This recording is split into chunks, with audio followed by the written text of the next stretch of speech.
कल परसों अभी तो परिणाम आज आया है, 5 दिन पहले भी जो विशेषज्ञ कह रहे हैं कि भाई 2-4-5% वोट आएगा इनको, प्रशांत किशोर क्या कर लेंगे। ऐसा तो है नहीं कि कल तक आप हमको चुनौती मान रहे थे और अब नहीं मानिएगा। तो आपके कहने से, आपके मतलब व्यक्ति की बात नहीं है, पत्रकारों के या राजनीतिक विश्लेषकों के टीका टिप्पणी के आधार पर तो हम ये काम कर नहीं रहे। आप अपना काम कर रहे हैं, आपका काम है विश्लेषण करना, आकलन करना, टीका टिप्पणी करना, हम अपना काम कर रहे हैं। मैं आपको ये बता रहा हूं कि मैं अपने संकल्प से, जन सुराज के इस अभियान से एक कदम भी पीछे हटने वाला नहीं हूं। जन सुराज 2025 में 243 सीटों पर अपनी ताकत से चुनाव लड़ेगा। जनता को मनाने का, समझाने का जो भी यथासंभव प्रयास है, जो भगवान ने शक्ति बुद्धि दी है, वो सब लगाया जाएगा। जनता अगर समझती है तो ठीक है, नहीं समझती है तो मालिक जनता है, वो जिसको तय करेगी वो आगे यहाँ सरकार बनाएगा।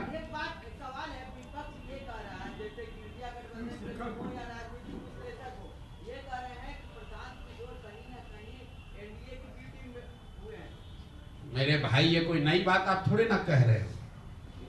मतलब जो लोग 30 साल से यहाँ अपना दल चला रहे हैं, अब राजद के प्रदेश अध्यक्ष, उनका लड़का रामगढ़ में तीसरे नंबर पर है।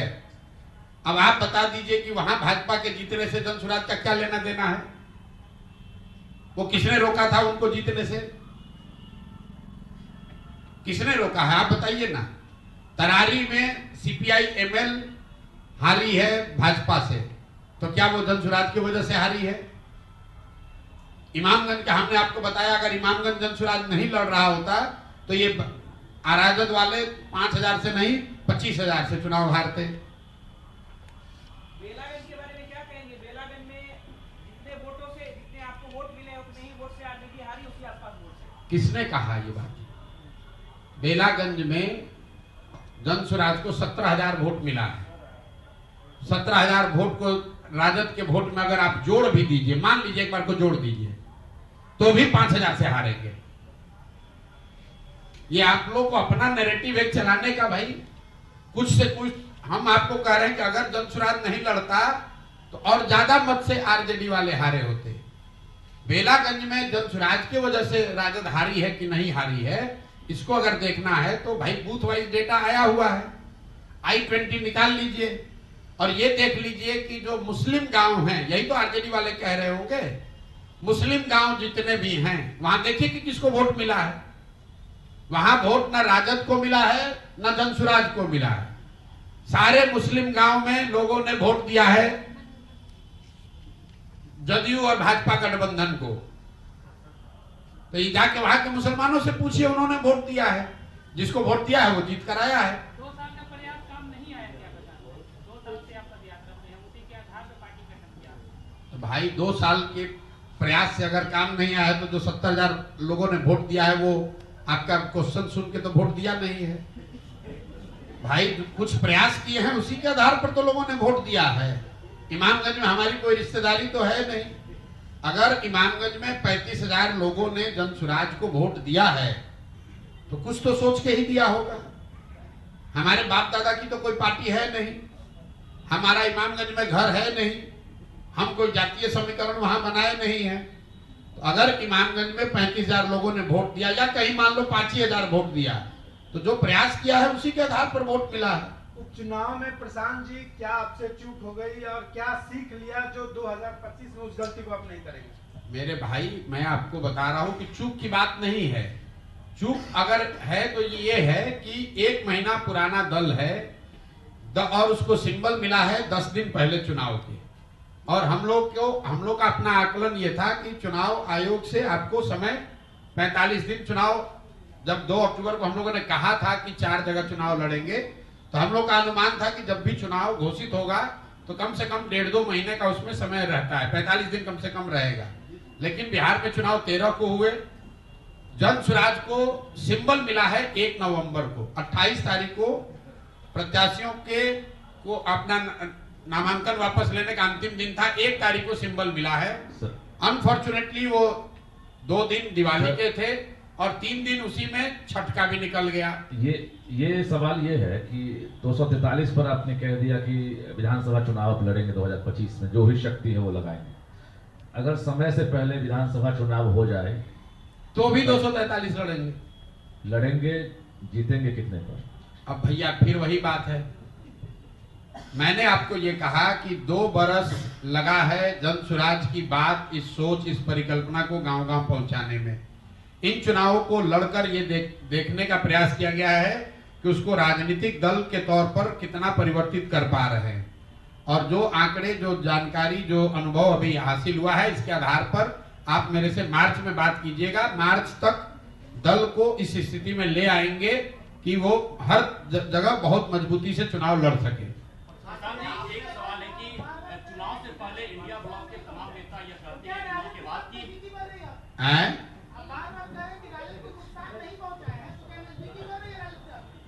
क्या भाई, जब 243 हम लड़ेंगे तो नजदीकी बढ़ाकर क्या उनके साथ तमिलनाडु का चुनाव लड़ेंगे? नजदीकी आप गजब बात कर रहे हैं। हमारी नजदीकी किसी से ना है ना हो सकती है, क्योंकि जन सुराज को 243 सीट पर लड़ना है तो कौन दल है हमारे साथ नजदीकी करेगा भाई?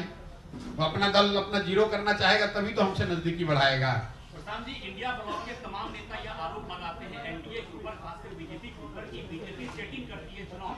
और रिजल्ट से पहले जितना मांझी का बयान आता है, उन्होंने कहा था कि जैसे भी हो, जिस तरह से भी हो, जीत हमारी। 25 में चुनौती कौन रहेगी, तेजस्वी या नीतीश कुमार? भाई, हमने पहले भी उपचुनाव से पहले भी कहा है कि लड़ाई यहाँ पर एनडीए से ही है, भाजपा नीतीश कुमार से है, आरजेडी से नहीं है। आप मेरे पुराने सारे बयान निकाल कर देख लीजिए, क्योंकि लोकसभा के चुनाव में भी 176 जगह पर एनडीए के प्रत्याशी ही आगे थे, अगर लोकसभा के चुनाव को विधानसभा के नजरिए से देखिएगा तो। और एनडीए की ताकत है, भाजपा और नीतीश का जो दल है, नीतीश जी का तो नहीं लेकिन भाजपा का की ताकत है, उनका संगठन है, उनके लोग हैं, उनकी एक जातीय व्यवस्था है, प्लस एक बहुत बड़ा वर्ग है बिहार में जो लालू जी के खिलाफ वोट करता है, तो वो इसलिए उनको वोट कर रहा है कि भाई जन सुराज अभी जीतेगा कि नहीं जीतेगा, चलो अभी नीतीश और भाजपा को ही वोट दे दो। नीतीश कुमार की वोटर महिला वोटर मानी जाती है, आप मानते हो वो आपके लिए चुनौती होगी? नहीं समझा पाना। मैं नीतीश कुमार को न चुनौती मानता हूं, न आगे मानूंगा, चाहे वो जितना चुनाव जीत जाए, नीतीश कुमार का कुछ नहीं है। इस चुनाव में भी 11% वोट आया है। आप लोग जबरदस्ती का नीतीश कुमार को एक कि कैसे आदमी को बेलागंज में चुनाव लड़ाए हैं वो आपको मालूम है हमसे ज्यादा बेहतर, और नीतीश जी के प्रभाव से जीते हैं कि किस कारण जीते हैं वो आपको ज्यादा जानकारी है, हम उस पर टिप्पणी नहीं करना चाहते हैं। जदयू को 11.6% वोट आया है। इंडिया ब्लॉक के नेता जो है वो आरोप लगाते हैं एनडीए के ऊपर, खासकर बीजेपी के ऊपर, कि वो लोग चुनाव में सेटिंग करते हैं, और रिजल्ट से पहले जीतनराम मांझी का बयान आता है कि जैसे भी हो, जिस हालत में हो, सरकार हमारी बनेगी, जीत हमारी होगी। आपकी क्या टिप्पणी है? भाई, जीतनराम मांझी जी आज जीते हैं तो उनका जो कहेंगे वही सही मान लिया जाएगा। आपका भी आरोप है कि लोग सेटिंग करते हैं। भाई, अब जीतनराम मांझी जी चुनाव कैसे लड़ते हैं इमामगंज में, ये मेरे से ज्यादा पत्रकार बंधुओं को पता है कि इमामगंज में जीतनराम मांझी जी चुनाव कैसे लड़ते हैं। नहीं, बिल्कुल कोई डाउट नहीं है। हम इन सब बेकार की बातों में नहीं पड़ते हैं कि ईवीएम में क्या हुआ, कि किसने क्या बदल दिया, किसने। हमारे प्रयास में जितनी ताकत होनी चाहिए वो शायद नहीं थी, इसलिए हमको 10% लोगों ने समर्थन जनसुराज को दिया है, और ईमानदारी और ताकत और मेहनत करने की जरूरत है।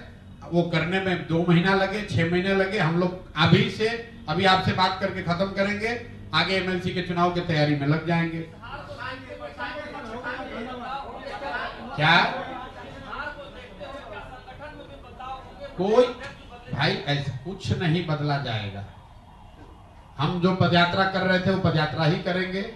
एक चीज खाली बदलाव होगा कि जो दलगत व्यवस्था है, जो 2 तारीख को दल बना है, उसको और मजबूत कैसे किया जाए, उस पर साथियों के साथ विचार करके जन सुराज परिकल्पना से आगे बढ़कर जन सुराज अभियान को दलगत तरीके से कैसे मजबूत किया जाए।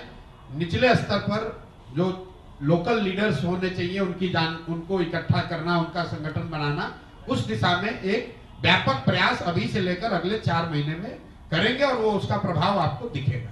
बहुत बहुत धन्यवाद भैया। देखिए ऐसा है, परिणाम के दिन कोई नेता आपको मिलेगा नहीं। अब प्रशांत किशोर आकर आपको बतिया रहे हैं तो आप 1 घंटा प्रेस कॉन्फ्रेंस कर रहे हैं। ठीक है, बहुत बहुत धन्यवाद भैया।